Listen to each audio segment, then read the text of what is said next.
예수님은 우리 모두가 이 땅에서 하나님 나라의 삶을 살기 원하십니다. 그래서 산상설교를 통해 하나님 나라의 사람은 어떻게 살아야 하는가, 그것을 말씀하십니다. 여러분, 어떻게 살아야 합니까? 산상설교 중에서 중심이 되는 구절은 마태복음 5장 20절입니다. 내가 너희에게 이르노니 너희 의가 서기관과 바리새인보다 더 낫지 못하면 결코 천국에 들어가지 못하리라. 하나님 나라의 사람은 서기관과 바리새인보다 더 나은 의인이라야 합니다. 비교의 대상이 서기관과 바리새인입니다. 왜 예수님께서는 이들과 비교를 하셨을까요? 당시의 배경을 좀 알 필요가 있습니다. 주전 586년 유다 왕국은 바벨론 제국에 의해서 망합니다. 그리고 다수의 사람들이 바벨론의 포로로 끌려갑니다. 그 과정에서 유대인들은 자기 말을 잃어버렸습니다. 여러분, 이해가 되지 않습니까? 포로로 끌려가서 몇 대를 살다 보면 모국어에 대한 기억이 흐릿해져 버립니다. 그러다 보니 히브리어로 된 성경을 읽을 수 없게 되었습니다. 그래서 사람들은 성경에 대한 가르침을 전적으로 성경 전문가에게 의지해야만 했습니다. 자기가 직접 성경을 이해할 수가 없었습니다. 예수님 당시에는 서기관과 바리새인이 바로 이런 성경 전문가였습니다. 이 당시 상황을 종교개혁 당시와 비교해보면 좀 더 이해하기가 쉽습니다. 종교개혁 이전의 기독교는 모든 예배 순서가 라틴어로 진행되었습니다. 흔히들 로마 가톨릭 그렇게 부르지 않습니까? 가톨릭은 로마가 본산입니다. 그래서 초대교회 당시 로마가 사용하던 라틴어를 기독교의 공식 언어로 사용했습니다. 그러니 대다수의 사람들은 라틴어 설교를 못 알아듣습니다. 또 라틴어로 기록된 성경을 이해할 수 없습니다. 그러다 보니 어떻게 하면 천국 백성이 되는가 성도들은 모릅니다. 그저 사제들이 가르치는 것에 의존할 뿐이었습니다.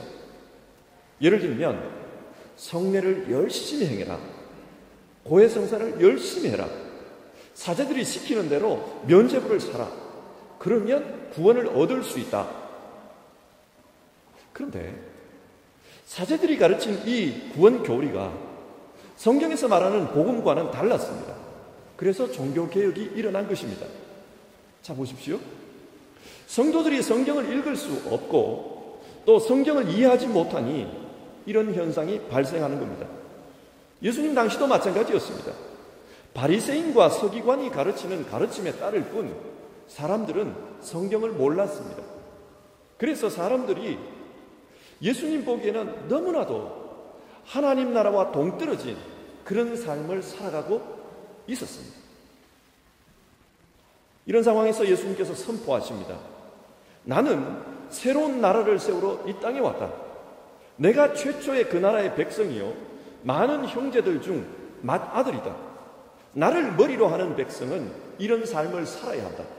자, 이제 그 나라의 백성이 어떻게 살아야 할 것인지를 내가 너희에게 보여주겠다. 이게 예수님께서 선포하신 산상설교입니다. 그러면서 예수님은 너희 의가 서기관과 바리새인보다 더 낫지 못하면 결코 천국에 들어가지 못할 것이다. 그렇게 말씀하신 것입니다. 그러면 예수님이 말씀하시는 하나님 나라의 삶, 즉 서기관과 바리새인보다 더 나은 의의 삶이란 어떤 것입니까? 먼저 율법의 문자보다 그 문자를 통해 말씀하시는 하나님의 뜻에 집중하는 것입니다. 이걸 설명하기 위해서 예수님은 10계명의 제6계명을 예로 드십니다. 21절입니다. 옛사람에게 말한 바 살인하지 말라. 누구든지 살인하면 심판을 받게 되리라 하였다는 것을 너희가 들었으나, 여기서 옛사람에게, 이 옛사람은 옛날부터 성경을 해석하고 가르쳐 왔던 그 서기관과 바리새인을 의미합니다. 이 바리새인과 서기관들은 십계명의 6번째 계명을 가르치면서 살인을 하면은 심판을 받을 수밖에 없다, 그렇게 가르쳤습니다. 그런데 예수님은 이 가르침에 반론을 제기합니다. 22절입니다. 나는 너희에게 이르노니 형제에게 노하는 자마다 심판을 받게 되고 형제를 대하여 나가라 하는 자는 공회에 잡혀가게 되고 미련한 놈이라 하는 자는 지옥불에 들어가게 되리라. 무슨 말입니까? 살인자만 심판을 받는 것이 아니라 형제에게 분노하는 자, 욕하는 자, 그들 역시 심판을 받을 것이라고 하십니다. 예수님의 기준이 이들보다 더 엄격했습니다. 그러면 누가 천국에 갈 수 있을까요? 여기서 노한다는 말은 헬라어로 오르게입니다. 이 오르게는 분노를 마음에 담아 계속 키우고 있다, 그런 뜻입니다. 여러분, 마음속에 분노가 커지면은 그 분노가 바깥으로 표출이 됩니다. 그래서 형제를 향해 나가라고 욕을 합니다. 나가. 밖에 나가라는 말이 아닙니다. 나가. 이 말은 쓸모없는 인간, 머리가 텅 빈 인간, 얼간이, 그런 뜻입니다. 그런데 이 나가라는 욕의 발음이 히브리어로 하면은 가래를 뱉을 때 나오는 소리가 유사하다고 합니다. 뭐 이런 소리 있잖아요. 그런 소리라는 거예요. 그래서 학자들은 이 욕이 그냥 욕이 아니라 얼굴에 침을 뱉는 것과 같은 그런 모욕적인 욕이라는 겁니다. 형제에게 나가, 이런 말을 하면은 침을 뱉는 것과 똑같은 그런 모욕행위입니다. 그리고 미련한 놈이라고 번역된 이 말 역시 어리석은 사람, 변질된 사람, 그런 뜻입니다. 이것은 형제를 비난하는 욕입니다. 예수님은 이렇게 형제를 모욕하거나 비난하는 사람들 역시 지옥에 들어갈 사람들이다, 그렇게 말씀하십니다. 무슨 말인가? 요즘 TV를 보면 감정노동이라는 말이 자주 들립니다. 사람들을 상대하는 그런 직업에 있는 분들은 언어폭력이나 인격살인, 이런 일들을 자주 당한다고 합니다. 지금 예수님이 말씀하는 것이 바로 이겁니다. 사람을 죽이는 것은 칼로만 죽이는 것이 아니다. 말로 사람을 죽일 수도 있고 육체뿐 아니라 그 사람의 인격을 죽일 수도 있다. 예수님은 이들 역시 살인자라고 말하는 것입니다. 여러분, 하나님께서 우리에게 십계명을 주신 이유가 무엇입니까? 십계명은 하나님께서 이스라엘과 언약을 맺으신 후 언약 백성은 어떻게 살아야 하는가, 그것을 가르치기 위해 주신 계명입니다. 그러니까 이 십계명은 하나님과 분트가 된 사람들이 어떻게 하나님처럼 살아갈 것인가, 그 말씀입니다. 그래서 십계명 1에서 4계명은 하나님을 사랑하라, 그것을 말씀하고 있고 5에서 10계명은 내 이웃을 내 몸처럼 사랑하라, 그것을 교훈합니다.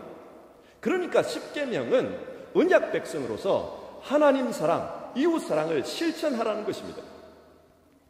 그런데 서기관들은, 바리새인들은 이 십계명의 문자에 집착했습니다. 예를 들어 너희를 위하여 우상을 만들지 말라. 그래서 우상을 안 만들면 하나님을 사랑하는 것이라고 생각했습니다. 근데 우리가 한번 생각해 봅시다. 손으로 직접 우상을 만들지 않아도 하나님을 안 믿는 사람들이 얼마나 많습니까? 우상 만든 사람들만 하나님 미워하는 사람이 아닙니다. 우상 만들지 않아도 하나님 미워하는 사람 참 많습니다. 마찬가지입니다. 사람을 살인하지 않는다고 해서 이웃 사랑을 실천한 것입니까? 아닙니다. 살인을 하지 않아도 미움을 표현하는 방법은 다양합니다. 그래서 예수님은 하나님이 왜 이런 계명을 주셨는지 그 이유를 생각해야지 그 계명에 얽매이면 안 된다는 것입니다. 이 십계명의 근본 정신에 집중하라. 그것이 서기관과 바리새인보다 더 나은 의의 삶을 사는 방법이다, 우리에게 말씀하십니다. 잠언 16장 2절, 사람의 행위가 자기 보기에는 모두 깨끗하여도 여호와는 심령을 감찰하시니라. 하나님은 중심을 보시기 때문에 신앙에서는 사람의 마음이 어떠하냐, 그 문제가 중요합니다. 이사야서 29장을 보면요, 하나님께서 예루살렘을 심판하시면서 이런 말씀을 하십니다. 이 백성이 입술로는 나를 가까이하며 입술로는 나를 공경하나 그들의 마음은 내게서 멀리 떠났나니 그들이 나를 경외함은 사람의 계명으로 가르침을 받았을 뿐이라. 당시 예루살렘 사람들은 신앙의 형식적인 측면에서는 문제가 전혀 없었습니다. 입술로는 하나님을 가까이 합니다. 무슨 말을 해도 하나님 하나님 그렇게 말을 합니다. 그리고 그 입술로 하나님을 공경합니다. 하나님을 찬양합니다. 기도합니다. 당시 예루살렘 사람들은 성전을 아주 화려하게 장식하고 성전에서 드리는 예배는 아주 성대하게 지키려고 노력했습니다. 이것만 보면 이들이 굉장히 신앙이 좋은 것 같습니다. 하지만 하나님의 판단은 달랐습니다. 그 마음이 떠났도다. 껍데기는 화려하지만 그 마음에는 하나님이 없다는 것입니다. 그래서 하나님은 예루살렘을 내가 심판하겠다. 그렇게 결정 내리셨습니다. 하나님과 마음이 떨어져 있으면 그것은 아무것도 아닙니다. 마찬가지입니다. 실생활에서 내가 칼을 들고 사람을 살인하지 않았다 할지라도 그 마음에 분노가 가득해서 분노의 칼자루를 쥐고 누군가의 마음을 찌르고 있다면 그 사람 역시 하나님께 심판받을 사람입니다. 여기서 바리새인과 예수님의 가르침이 사이가 납니다. 여러분, 오늘 우리는 누구의 가르침을 따르고 있습니까? 요즘도 현대판 바리새인들이 있을 수 있습니다. 겉으로 볼 때는 신앙생활을 아주 경건하게 합니다. 입을 열면 하나님, 하나님, 주여, 주여. 교회도 잘 나오고 봉사도 많이 합니다. 그런데 그 마음에 분노가 있어서 다른 사람을 향한 독설과 그리고 비난을 퍼붓는 일에 열심히 있습니다. 그러면서도 자기 자신은 나는 십계명을 잘 지키고 있다. 나는 십계명의 6번째 계명을 범한 적이 없다. 그렇게 생각합니다. 이 사람이 바로 현대판 바리새인입니다. 마음의 분노는 때로 무시하는 것으로 표현이 됩니다. 흔히들 그림자 취급한다 그런 말을 하지 않습니까? 사람이 뻔히 눈앞에 있는데도 없는 사람 취급해버립니다. 못 본 척합니다. 인사도 나누지 않습니다. 좀 더 적극적으로는 나는 너가 싫다 그것을 얼굴을 찡그리고 기분 나쁘다는 것을 의도적으로 표시를 합니다. 먼 산 쳐다보는 척하면서 들으라고 의도적으로 나쁜 말을 합니다. 이것이 바로 형제를 향해 나가라고 욕하는 행동입니다. 형제를 모독하는 행동입니다. 그러면서도 자기 자신은 나는 칼을 휘두르지 않았기 때문에 살인자가 아니다 그렇게 생각합니다. 예수님은 이런 사람들이 바리새인이라고 합니다. 예수님은 말씀하십니다. 그런 사람은 결코 천국에 들어갈 수 없다. 진짜 하나님 나라의 삶을 살고자 한다면 율법의 껍데기 계명 거기에 얽매일 것이 아니라 그 율법을 통해서 하나님이 말씀하시고자 하는 바 그 정신에 집중하라는 것입니다. 성경은 우리에게 하나님을 사랑해야 한다. 이웃을 사랑해야 한다. 그것을 말씀하고 있습니다. 껍데기에 얽매여서 그 껍데기 지켰다고 나는 의로운 사람이다. 그게 아니라 성경이 말하는 그 정신에 집중해서 살아가려고 하는 사람, 그 사람이 서기관과 바리새인보다 더 나은 의로 살아가는 사람입니다. 다시 한번 질문해 봅시다. 여러분, 실질적으로 하나님 나라의 삶을 살기 위해서는 어떻게 해야 합니까? 하나님의 뜻이 뭔지를 알았다면 그걸 적극적으로 실천하라고 합니다. 예수님은 이것을 설명하기 위해 예배를 예로 들어 말씀하십니다. 23절과 24절입니다. 그러므로 예물을 제단에 드리려다가 거기서 네 형제에게 원망 들을 만한 일이 있는 것이 생각나거든 예물을 제단 앞에 두고 먼저 가서 형제와 화목하고 그 후에 와서 예물을 드리라. 여러분, 예배의 정신이 뭡니까? 예배는 하나님과 분투가 되는 것, 연합을 이루는 것, 화목을 실천하는 것입니다. 죄를 지은 인간은 하나님과 단절되었습니다. 죄는 하나님과의 분리를 의미합니다. 그래서 하나님께서는 예배를 가르쳐 주셨습니다. 이 예배를 통해 다시 하나님과 연합하는 법, 하나님과 하나가 되는 법, 그것을 말씀해 주셨습니다. 예배는 하나님과 화목하게 되는 통로입니다. 당시 바리새인들은 율법이 가르치는 규율에 따라 예배를 철저하게 드렸습니다. 그런데 문제는 예배의 정신을 적극적으로 실천하지 않는다는 것이었습니다. 예배를 통해 하나님과 화목이 이루어지면은 그 사람에게는 나타나는 현상이 있습니다. 하나님이 우리 심령에 찾아오십니다. 우리의 마음을 움직이십니다. 그러다 보면 우리 마음에 하나님의 뜻과 맞지 않는 것에서는 충돌이 일어납니다. 형제에게 원망 들을 만한 일들, 불화한 일들, 그게 생각납니다. 하나님께서 우리와 화목하시면, 우리 마음에 오시면 그런 현상이 나타납니다. 주님께서 말씀하십니다. 그런 걸 깨달았다면 그걸 실천하라. 그걸 실천해라. 하나님은 중심을 보십니다. 그래서 예배할 때 우리의 심령이 하나님 앞에 정직해야 합니다. 그런데 형제에게 원망 들을 만한 짓을 하고 형제를 억울하게 만들고도 아무렇지 않게 나와서 하나님 앞에 예배를 합니다. 이거는 껍데기 예배라는 겁니다. 그런 예배를 하나님 받지 않겠다는 겁니다. 가인의 예배를 한번 생각해 봅시다. 하나님은 타락한 아담의 후손에게 하나님과 화목하게 살 수 있는 길, 예배를 가르쳐 주십니다. 그래서 가인과 아벨은 동시에 하나님께 예배를 드렸지만 하나님은 아벨의 예배만 받고 가인의 예배는 받지 않았습니다. 왜 그런가? 그의 예배는 믿음으로 드리는 예배가 아니었습니다. 예배의 정신이 결여되어 있었다는 말입니다. 하나님이 거부하자 가인의 반응이 어떠합니까? 창세기 4장 5절 말씀입니다. 가인이 몹시 분하여 안색이 변하니, 우리도 화가 나면 그 화를 참다 못하면 얼굴색이 변하지 않습니까? 가인이 그랬다는 거예요. 그리고 그 분노의 결과, 그렇게 큰 분노의 결과 어떻게 되었는가? 사람을 죽였습니다. 동생 아벨을 죽여버렸습니다. 여러분, 이 프로세스를 잘 보십시오. 예배의 정신이 결여된 예배가 분노로 변하고 그 분노가 살인으로 나타났습니다. 우리 역시 마찬가지입니다. 예배를 드려도 사람을 죽일 수 있습니다. 육신의 살인은 하지 않겠지만 영혼의 칼날을 휘두르면서 언어폭력과 인격살인을 할 수 있습니다. 예배 후 우리의 모습을 한번 돌아보십시다. 여러분은 예배를 마치고 어떤 모습으로 옆에 있는 사람을 대하십니까? 바깥 문을 나가면서 어떤 모습으로 나가십니까? 예수님은 하나님 앞에 온전히 예배하려거든 그 예배의 정신을 먼저 실천하라. 형제와 화목하라. 그게 더 중요하다. 그 말씀을 하십니다. 그래서 예배하기 전에 그게 생각나거든 예배를 중단하고 형제와 화목하고 오라. 우리에게 그걸 말씀하십니다. 왜 그렇습니까? 그렇지 않다면 그 예배의 결과 살인을 범할 수도 있기 때문입니다. 여러분, 우리가 예배에 앞서 화목해야 하는 이유를 다시 한번 생각해 봅시다. 왜 화목해야 합니까? 분노의 가장 큰 피해자는 자기 자신이기 때문입니다.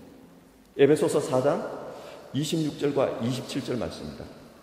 분을 내어도 죄를 짓지 말며 해가 지도록 분을 품지 말고 마귀에게 틈을 주지 말라. 여기서 마음의 분노를 품고 살면 그 마음에 마귀가 틈을 탄다고 합니다. 자신의 마음이 마귀의 놀이터가 됩니다. 그래서 가인은 살인하고 말았습니다. 요한일서 3장 15절 그 형제를 미워하는 자마다 살인하는 자니 살인하는 자마다 영생이 그 속에 거하지 아니하는 것을 너희가 아는 바라. 분노로 그 마음이 마귀의 놀이터가 되면 그 사람은 천국의 백성이 아닙니다. 그 영혼은 영생에 이를 수 없습니다. 어느 날 남편이 바쁘게 살다가 좀 미안했나 봐요. 그래서 자기 아내에게 진지하게 약속을 합니다. 여보, 이번 생일에는 내가 직접 당신에게 미역국을 끓여줄게. 약속을 했습니다. 평소에 무심하게 살고 바쁘게 살던 남편이 그런 이야기를 하니까 아내가 대놓고 말하지는 않았지만 속으로 기대를 했습니다. 그러나 웬걸 오늘도 바빴습니다. 바쁘게 살아가는 남편은 아내의 생일도 까먹어버리고 그 약속은 새카맣게 잊어버렸습니다. 기대가 크면 실망도 큽니다. 이에 화가 난 아내가 한 달 동안 매일 아침 아무것도 넣지 않은 생미역을 끓여가지고 밥상에 올려놓았습니다.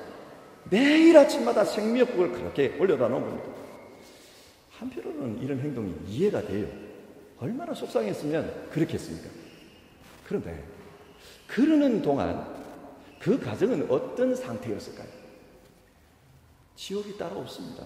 시베리아 찬바람이 아침마다 쌩쌩 부습니다. 근데 여러분, 그렇게 화를 내는 그 아내의 마음은 어땠겠습니까? 속이 좀 시원했겠습니까? 생미역 우죽우죽 씻고 있는 남편 보면서 꽃이다 뭐 이런 생각이 들었을까요? 기뻤을까요? 아닙니다. 본인이 제일 괴롭습니다. 남편이야 출근하고 밖에 나가지고 점심 사 먹으면 끝이에요. 잊어버립니다. 그런데 그 아내는 하루 종일 분노와 싸웁니다. 오늘 들어오기만 해봐라. 내가 오늘 저녁에는 이거다. 그런 생각으로 시간을 보내는 거예요. 그리고 또 어떻게 하면 이 사람을 더 열받게 할까? 그 생각만 하는 거예요. 그 마음속에는 미역국이라는 마귀가 하루 종일 그녀를 괴롭히는 겁니다. 이처럼 분노하면은 그 사람이 제일 괴로워요. 분노의 제일 큰 피해자는 나 자신입니다.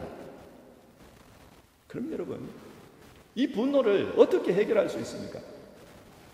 예수님께서는 하나님의 판결에 맡기라 그렇게 말씀합니다. 25절입니다. 너를 고발하는 자와 함께 길에 있을 때에 급히 사화하라. 이 고발하는 자가 너를 재판관에게 내어주고 재판관이 우리에게 내어주어 옥에 가둘까 염려하라. 지금 이 상황은요, 잘못을 해서 고발한 자와 함께 길을 가고 있는 겁니다. 재판소로 가는 거죠. 그런데 이 순간에도 사람은 이기적이에요. 여러분 그렇지 않습니까? 내가 분명히 잘못했음에도 불구하고 고발을 당하면은 속으로 이런 생각을 해요. 아, 저 사람 진짜 너무하다. 뭐 욕한 일 가지고 저렇게 고발을 하냐? 와, 정도가 지나치다. 너무 세다 이거. 이 정도까지 할 일은 아니지 않냐? 뭐 이런 생각을 하게 되는 거예요. 그러면 저 사람 너무하다. 아, 진짜 저 사람 독하다. 뭐 이런 생각을 하기 시작하면은 서서히 분노가 치솟기 시작합니다. 뭐 저런 인간이 다 있냐? 분노가 치솟습니다. 그래서 예수님은 이런 문제가 생길 때, 분노가 생길 때 사람의 입장에서 판단하지 말고 하나님께 맡기라고 합니다. 로마서 12장 18절 19절의 말씀입니다. 할 수 있거든 너희로서는 모든 사람과 더불어 화목하라. 내 사랑하는 자들아, 너희가 친히 원수를 갚지 말고 하나님의 진노하심에 맡기라. 분노를 이기는 방법이 뭐냐? 하나님께 맡기라는 거예요. 왜 맡겨야 합니까? 오늘 본문을 보면 하나님은 재판장이십니다. 하나님에게 심판받기 위해서 가고 있습니다. 이 땅을 살고 있는 사람들은 전부 다 재판장을 향해서 걸어가고 있는 사람들입니다. 자기 죄를 짊어지고 있습니다. 내가 억울함을 당했든지 아니면 남을 억울하게 했든지 그 짐을 짊어지고 하나님 앞으로 심판받으러 가고 있습니다. 하나님이 심판하십니다. 하나님의 심판은 철저합니다. 그리고 정확합니다. 그래서 만약 내가 죄인이라서 그런 문제를 저질렀다면 내가 상대방에게 분노하기 이전에 하나님께서 내게 뭐라고 심판하실까? 그게 두려워집니다. 심판을 이기는 방법은 여기에 있습니다. 하나님의 심판에 맡길 때 내가 그 분노를 이길 수 있습니다. 작은 것까지 하나님이 다 심판하실 겁니다. 한 푼이라도 남김없이 갚을 때까지 그렇게 심판하실 겁니다. 그래서 분노를 이기는 방법은 재판장이신 하나님께 맡기라는 거예요. 이게 좀 부정적으로 들리죠? 근데 여러분, 우리에게는 희망이 있습니다. 만약에 이렇게 철저하게 심판한다면 천국 갈 사람이 누가 있겠습니까? 그러나 우리에게는 희망이 있습니다. 성경을 보면 하나님께서도 분노하십니다. 구약 성경을 보십시오. 하나님께서 화가 나서 이스라엘을 심판하는 내용이 어디 한두 번 나옵니까?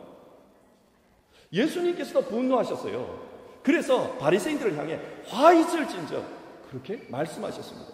뿐만 아니라 십자가에 달리기 전 마지막 일주일 예루살렘 성전에서 장사하는 이들을 보시면서 분노하시고 그 판을 뒤집어 엎었다고 합니다. 하나님도 분노하셨습니다. 그렇게 보면 분노 자체가 나쁜 것은 아닙니다. 분노는 자연스러운 감정입니다. 아니 어쩌면 분노하지 않는 사람은 호르몬 분비에 장애가 있는 것일 수도 있습니다. 그런데 왜 우리에게는 분노하지 말라 그렇게 말씀하시는 겁니까? 하나님의 분노와 우리의 분노 사이에는 차이가 있습니다. 하나님의 분노는 죄에 대한 분노였습니다. 어떤 특정인에 대한 분노가 아니라 죄를 지은 사람에 대한 분노였습니다. 흔히들 죄는 미워하되 죄인은 사랑하라 그렇게 말하지 않습니까? 만약에 하나님께서 죄인에게 분노를 하신다면 이 땅에 살아남을 인간이 누가 있겠습니까? 하나님은 죄에 분노하십니다. 그런데 사람은 한 사람 죄인을 주목하고 있습니다. 하나님께서 죄에 분노하시기 때문에 그 죄를 철저히 심판합니다. 어디서요? 십자가에서 하셨습니다. 그런데 그 죄인이 아무리 큰 죄인이라도 그 죄인이 회개하고 돌아오면 하나님은 용서하십니다. 로마서 5장 8절의 말씀입니다. 우리가 아직 죄인 되었을 때에 그리스도께서 우리를 위하여 죽으심으로 하나님께서 우리에 대한 자기의 사랑을 확정하셨느니라.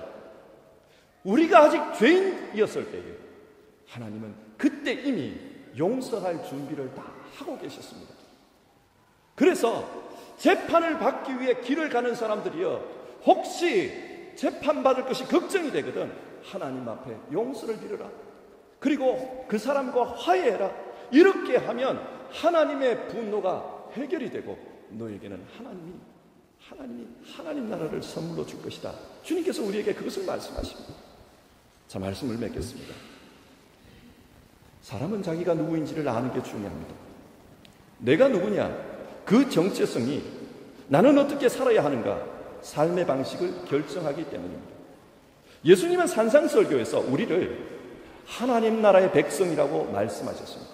그렇기 때문에 하나님 나라의 백성은 이렇게 살아야 한다. 그것을 가르쳐주고 있습니다. 하나님은 사랑이십니다. 그러므로 하나님 나라의 백성은 하나님을 사랑하고 이웃을 사랑하며 살아야 합니다. 그것이 예수님께서 우리에게 기대하는 하나님 나라의 삶의 모습입니다. 우리가 사랑으로 사는데 장애물이 되는 가장 큰 장애물이 되는 것이 바로 분노입니다. 그 분노는 때론 육신의 살인으로 때론 인격의 살인으로 어느 폭력으로 우리 앞에 나타납니다. 이 분노를 이길 방법은 오직 예수님, 우리의 심판자이신 오직 예수님, 그분께 맡기는 것밖에 없습니다. 그리고 그분의 말씀에 따라서 하나님 사랑, 이웃 사랑을 실천하며 사는 것이 중요합니다. 그분께 맡길 때 우리는 분노를 이길 수 있습니다. 나 자신이 심판받을 사람이라는 것을 알기 때문에 분노를 이길 수 있습니다. 그리고 나 자신을 위해서 이미 용서할 준비를 하셨기 때문에 또 분노를 이길 수 있습니다. 오늘 예배하시는 성도 여러분, 예배는 하나님과 화목하는 것, 형제와 화목하는 것을 그 정신으로 합니다. 이 예배 가운데 온전히 여러분을 하나님 앞에 제물로 바치셨다면 이제 그 예배의 정신을 여러분 삶에서 실천하십시오. 그러면 여러분의 삶 가운데 하나님 나라가 나타날 것입니다. 오늘 여러분의 마음을 어지럽게 하는 그 사람에게 화해하십시오. 그리고 화해의 손을 내밀 수 있기를 주님의 이름으로 축원드립니다. 기도하겠습니다. 하나님 아버지, 우리가 사는 시대는 분노지수가 높습니다. 이유 없이 테러를 하고 알지 못하는 사람에게 화풀이를 합니다. 정도는 차이가 있지만 우리도 그렇습니다. 때로는 가장 가까운 사람, 가족과 형제들에게 말로서 인격에 상처를 주기도 합니다. 행동으로 싫어한다라는 것을 표현하기도 합니다. 그러면서 우리는 태연합니다. 나는 살인을 저지르지 않았다고 바리새인의 입술로 하나님 앞에 뻔뻔하게 말합니다.